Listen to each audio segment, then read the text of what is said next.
world comes and stops us in our tracks. Bravely we prove in our striving, trudging together each day. Where there's a will, there's a way.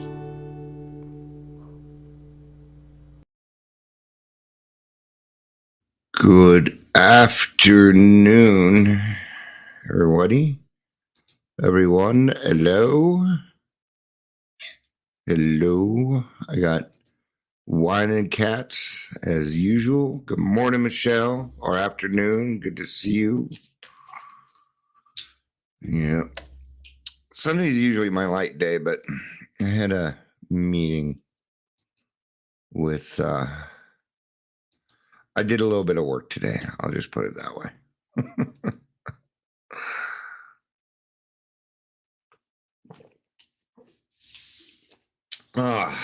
Kind of minimizing what I'm going to be doing and stuff. So, and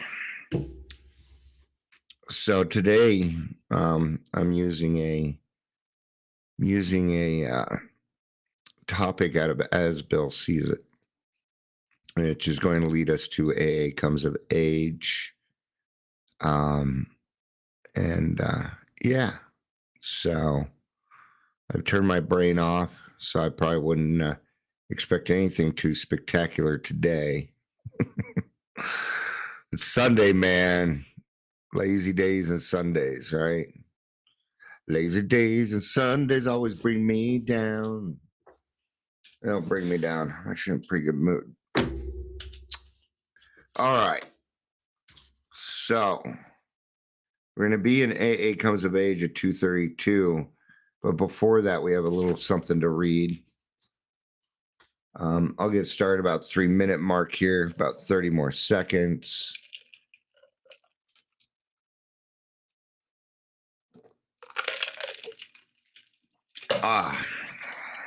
Right. Today I've already been to 1.5 meetings, worked with a sponsee, got them through the first step. And that's kind of the key, because I hear people always say, well, yeah, I'm going through the steps again with my sponsor. Hey, Amber, good to see you. And you are supposed to go through the steps over and over and over again, but you're supposed to be passing it on. You go through the step, you can, at some point, you got to stop being the student and start being the teacher. Because when you become the teacher, when you become the person with the experience, strength, and hope, more things happen. More things happen. And so the best way to go through the steps over and over again is by taking other people through them. Good afternoon, Heather. Good to see you. All right, let's do some introductions, get started. We're talking about Toward Maturity today. Welcome to Daily Trudge. My name is Dion. I'm the host of the Daily Trudge. If you're here, please say hello, whether you're watching the live or the rewatch. But I am the OG host. I'm the Marshall Mathers of the Daily Trudge. Guess who's back? Waka waka. Back again. Dion's back. Tell a friend. All right. So the first part I'm going to read straight out of the out of As Bill Sees It. It actually comes from Emotional Sobriety in because it just says Grapevine 1958. But it is in Language of the Heart. All right. Amber says, I met with a sponsee, showed them how to take someone through the first 3 steps. Start on step 4 this morning. 7:30 a.m. I was not up. Then 10 to 11, ready Grapevine with my read the Grapevine with my sponsor, then covered a host. Sounds like a typical alcoholic day when you are steeped in service work. So, many oldsters who have put our AA booze cure to severe but successful tests still find that they often lack emotional sobriety. To attain this, we must develop real maturity, balance, which to say is humility in relations with our God, with ourselves, with our fellows, and with God. And this is a matter of kind of growing up, and doing different things. Like I said, I don't even feel like using my brain today. So this isn't going to be your regular preachy one. Then we're going to go to AA Comes of Age, page 232. There's AA Comes of Age. Go to 232, which seems to come up a lot. 232 seems to be the main page in here that we go to. So this won't really be a new reading for us. So, all right. So top of page 232, then too, it would be a product of false pride to believe that Alcoholics Anonymous is a cure-all, even for alcoholism. Here we must remember our debt to the men of medicine. Now, I find, it doesn't matter who I work with. Once we start getting through the fourth and the fifth step, I usually recommend therapy. And I don't tell them, you don't need to, and some do, some don't. It's entirely up to them. But every alcoholic needs a therapist. We need a counselor.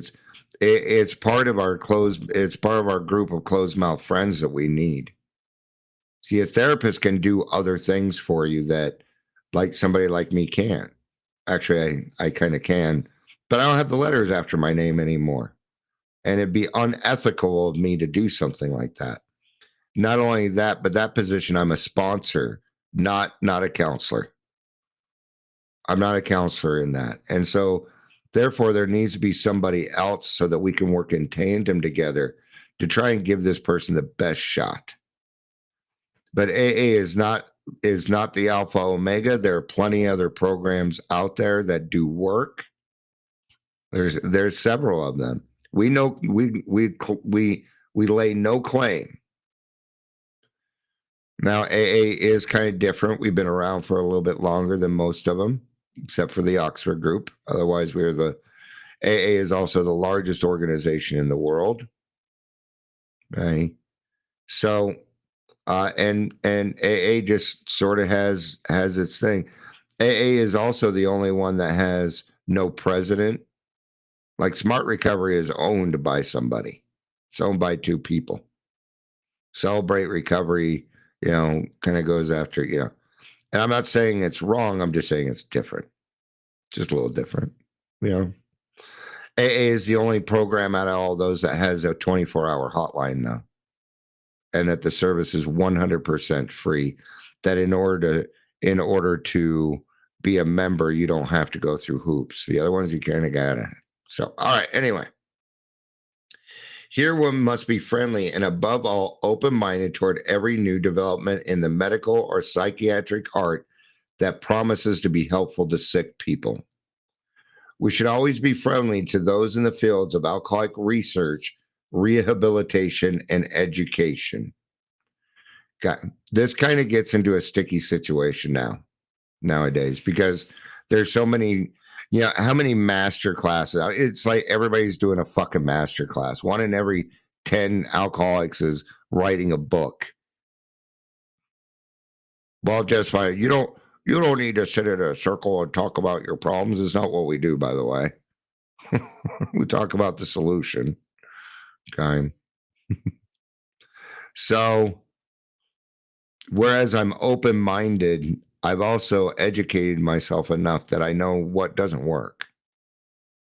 There's some, evidence-based treatment is making a strong stand, which we used to use a lot in the 80s, and it works. It does. Evidence-based treatment does work. CBT works. There's a few others out there that I'm big on. Although here it says we should endorse none, especially, but hold ourselves to readiness to cooperate so far as we can with them all. Right? So, listen to your intuition. Maybe learn some ethics. Know what ethics are in that industry. Let us constantly remind ourselves that the experts in religion are the clergymen, that the practice of medicine is for physicians, and that we, the recovered alcoholics, are their assistants. Yeah. If I'm working with somebody and they already have a therapist, then I try and do everything that I can to make that therapist job easier or better. That's my job. It's not my job to say, well, my therapists have done it. It's not my job to go against the therapist. I don't know why the therapist said that, because I'm talking to an alcoholic and I doubt I'm getting the whole story. Right? What we cannot do, we cannot give relationship advice. We can't give advice at all. Can't tell people to get on their meds or off their meds. That is very dangerous territory. Okay. That is to be taken care of between the primary care physician and maybe a psychiatrist is probably the best bet, because those people understand how those meds work together, how they work in tandem. They went and educated themselves, and they didn't do it. I tell you that right now, they didn't do it to make money. They did it because they have a servant's heart. Therapists and counselors don't make a ton of money. Right? Just like teachers. Teachers don't get in it they're like, oh, I'm going to make bank. No, it ain't going to be the bank, right? So we are their assistants. This goes back to the responsibility statement, which was written at our first conference in 1950, and it is about the professionals. That the responsibility is for the professionals. Okay. Now we can't keep unsimplifying it. And I got to say this, it is also not a prayer to be used at the end of a meeting, but I go to one meeting. That's what they use at the end. I say the serenity prayer. It has the same rhythm. So I say the serenity prayer while everybody else saying the responsibility statement. I want to give glory to God, not make a statement. But the responsibility statement is important, okay? But it's got to be put to its proper use. If you do not know the responsibility statement, and you're not required to, it's okay. We learn new stuff.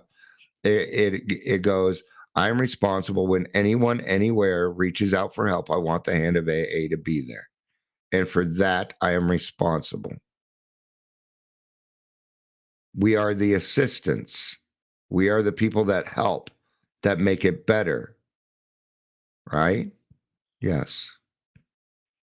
Now, we don't need to argue with these people either. No, we do not. But don't hand out advice. I was just listening. I was in a meeting, and this lady was talking about she was working with somebody. They seemed like they were doing really good. That was their first mistake. They made an assumption. I was listening. And this person ended up relapsing and blamed it on the sponsor. And this person was kind of complaining. They weren't really complaining as much as just trying to get it off their chest, which I understand. But that is also for their sponsor, not for a meeting. I tell you what happened. That sponsee was dependent upon the sponsor. That was the problem. Yeah. Which means this sponsor hands out direction at every single level that they can. Oh, here's homework. The only homework that is in the big book is the 4th step. That's and the 8th step. That's the only homework listed in the big book. Some people go a little bit further, and there's really nothing wrong with that. I don't think there is, especially in that 1st step if we're trying to figure out whether our life is unmanageable and stuff. But sometimes it needs to be driven into our head. So I'm not saying that it doesn't work. What I'm saying is the fact that We cannot be dependent upon somebody else. That is not maturity. All right. There are those who predict that Alcoholics Anonymous may well become a new spearhead for a spiritual awakening throughout the world. I think that's a little lofty, but when our friends say these things, they're both generous and sincere. But we AAs must reflect that such a tribute and such a prophecy could well prove to be a heady drink for most of us. Yeah. Yeah. And, and you'll hear people say, oh, well, they need to write a 4-step. You don't get to say that. A 4-step might benefit them, but non-alcoholics work differently. They don't work like we do.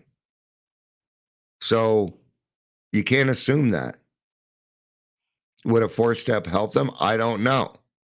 Because here's the thing. In order for the 4-step to work for us, 1, 2, and 3 needs to be accomplished.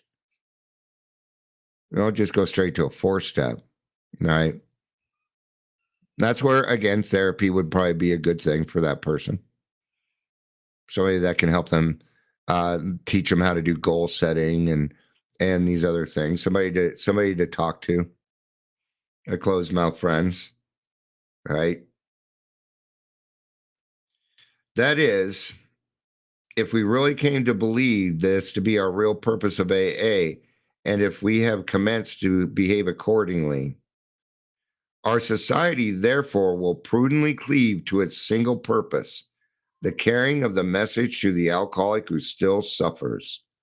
Let us resist the proud assumption that since God has enabled us to do well in one area, we are destined to be the channel of saving grace for everybody. No. That's alcoholics going to extremes again. I'll give you a couple of examples. An NEA, that means everybody gets to join. See, that's what they're talking about here. All recovery meetings that include everyone. Oh, everybody bring your sick, your poor. We'll teach you the steps and you'll have a better life. No. That's what I would actually call that a cult, because everybody does the same exact stuff and they all drink the Kool-Aid. It is. And I'm not saying all of them are like that, but I don't think I've been to one where I didn't see the power and control going on by the same people. It's usually named after them, giving them weird names, things like that. We got to be able to sacrifice our pride, man. Even today, in the meeting, it says intensive work with other alcoholics saves the day. It works when nothing else will. Everybody's talking about helping other people. We got to help alcoholics first. That's the service work. Is taking out your neighbor's garbage service work. Sure it is. It's going to make you feel better. But there is nothing better than helping another alcoholic reclaim their life. Much different. Culty cult. Yeah, we can. We do culty cult. You're funny, Amber. All right. On the other hand, let us never be a closed corporation. Let us never deny our experience for whatever it may be worth to the world around them. All right. Look at all the other 12-step programs that spun off from Alcoholics Anonymous. None of the other programs have done that either. Only Alcoholics Anonymous has spin-offs. And they came along, they're like, can we use your steps? We're like, fuck yeah, go for it. Go ahead. You got it. Okay, well, how do we, I don't know, that's up to you. Go for it, man. We have no say-so in how CA runs or OA or NA or any of the other A's out there. But we have more spin-offs than any other, and we are the largest organization. We have more spin-offs than any other organization out there. There again, see? We're the grandfather of all this. Actually, yeah, we're the grandfather. Oxford groups are the great-granddaddies. We wouldn't be here if it wasn't for Oxford groups. And you know what they said? They said, yeah, steal our shit. Go for it. If it helps more people, fantastic. Right? But the things that go on with somebody like an overeater and an alcoholic are much different. So therefore, the verbiage is different. Where we use sober, they use abstinence. You still got to eat. Still got to eat. Right?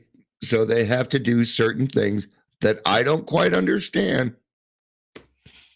Can I help an overeater? Only to the extent that I can help them find their higher power, but I don't know their verbiage. I can't be the depth and weight for that person. I want to be, I'd like to be, but then I would have to go through a whole new series of hell in order to get there. Right? Narcotics Anonymous. Great program, fantastic program. But Dion's never been in a trap house. Dion's never shot up heroin. I don't know what that means. I don't know. I don't get it because I haven't been there. Yeah. So it's about staying in our lanes and staying in that lane so we can be of maximum service. I'm not saying don't be nice to everybody. No, do your best, right? What I'm saying is alcoholics come first. And if they don't, then at least for me, then I'm not in my lane. And I've tried it and I failed every single time. I was not capable of doing it. So, all right. So what I did is I found other people that could, so that when I run across it, I have something for them, but it ain't going to be me.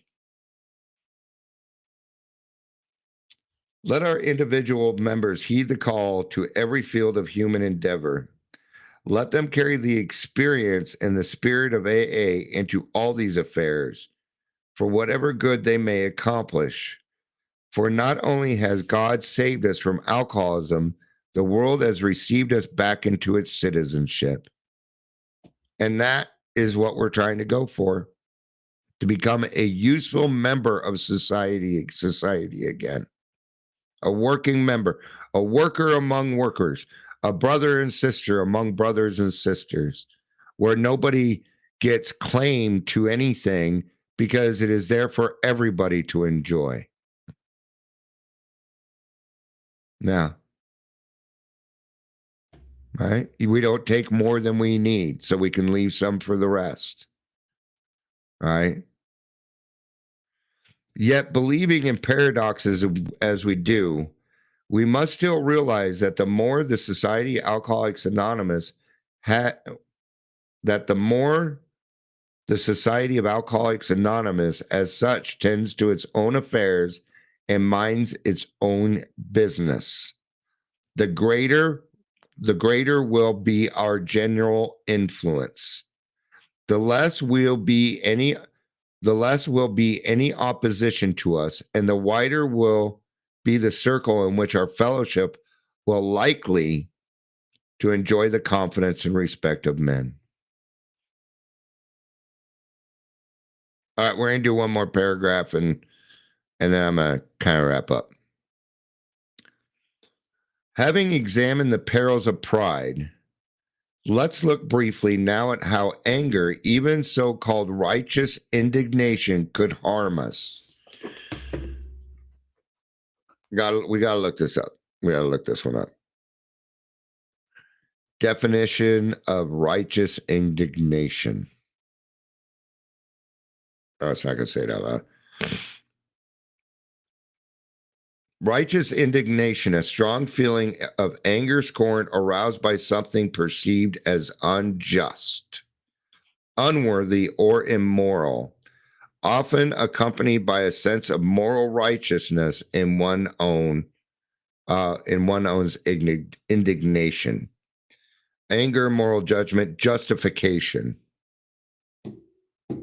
Amber says, thank you for going live and being of service. You are absolutely welcome. It is my joy, but I'm glad that other people can get something out of it. So I can't let my righteous indignation thinking that a non-alcoholic needs to do a 4-step. See, And here's a good example. They were born knowing the difference between right or wrong. I was not. I was not. I was born a liar. I had to learn how to be honest. But first, I had to see where I was being dishonest because I was born with this weird thing called denial. Yeah. Good afternoon, Patricia. It's good to see you. Even so-called righteous indignation could harm us. Within AA, I suppose we shall always quarrel a good bit. You know, we do argue, but not necessarily in an angry way. Well, at least we shouldn't be. The grassroots group conscious, there are some things we have voted on, you know, but not everybody gets their way. But everybody in the group conscious understands that it isn't about getting our way. It's about asking the hard questions to get to the right thing. Hey, this week I had that abatement council meeting. Well, I didn't have it. I showed up to it. Nobody invited me, but it's open to the public. So I showed up and I asked a hard question about a program that had been put out, and it went through this other place, and I was trying to connect the dots. Well, I was wrong about some things. I was wrong about what they did with the money. And I have no qualms saying this out loud. Okay. I'm glad to hear that I was wrong. There's some things that I'm looking at, I'm like, God, I hope I'm fucking wrong. But if I don't ask the hard question, I won't know. I will assume that there is something wrong. But because I asked that hard question, I made another great contact.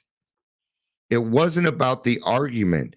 It was about finding the right people that could continue helping. Right? I second that. Oh, about me going live. Yeah. Amber just left a job interview and was about to play brainless game on my phone. Much better to be here. Yeah. There's also, if you got time on your hands, download the Everything AA app, which then that's a good thing. I'm going to tell you now, I utilize that, but it's not AA, just so you know. It is a for-profit company. Okay. And I'll tell you what the Everything AA app is for them. It's a write-off. Works for me. That's what I would call a public service announcement. That's why I'm okay with it.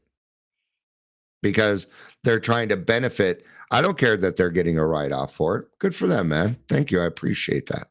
But it's a public service announcement by a for-profit company. There you go. Right. So you can always go on there, find yourself a meeting.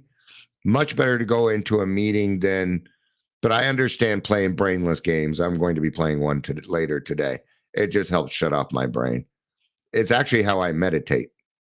I play games that require no thought.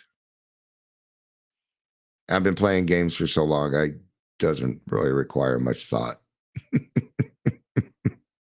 In fact, the less thought I have to put into it, the better. All right. So quarrel a good bit. Mostly I think about how to do the greatest good for the greatest number of drunks. That should be our aim. We shall have our childish spats and snits over small questions of money management and who's going to run our groups for the next 6 months. Any bunch of growing children, and that is what we are, would hardly be in character if they did less. These are the growing pains of infancy, and we actually thrive on them. Surmounting such problems in AAs rather than rugged school of life is a healthy exercise. So, and I like this. It says, these are the growing pains of such, and we actually thrive on them. When a group together overcomes something together, each person in that group grows, but they don't grow just on an individual level. What it does is it applies to the community, right? I can make an effect on my neighborhood as one person, but as a group, we can move mountains together. Alcoholic mountains, not the world. AA is for alcoholics, and there's a reason that everything is the way that it is, because it is geared towards us, because we have had a lonely life and we need to find somewhere to belong so we can become better people. But when we get out of those lanes, then we are taking bread from a table of which we don't belong in. So we are taking somebody else's share. We are taking somebody else's chance for sobriety, for abstinence, to be clean, right? I'm not repeating those, Amber.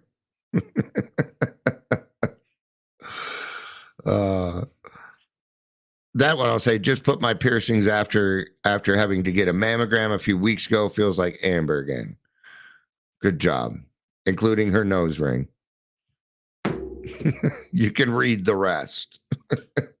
All right. Thank you, everybody, for being here. I appreciate it. I hope you have a fantastic day. And we will see you all tomorrow. Daily Trudge, Monday. I should be here at 11 o'clock Mountain Standard Time. Thank you, everybody. I appreciate it. I love you. You know I do. Peace out.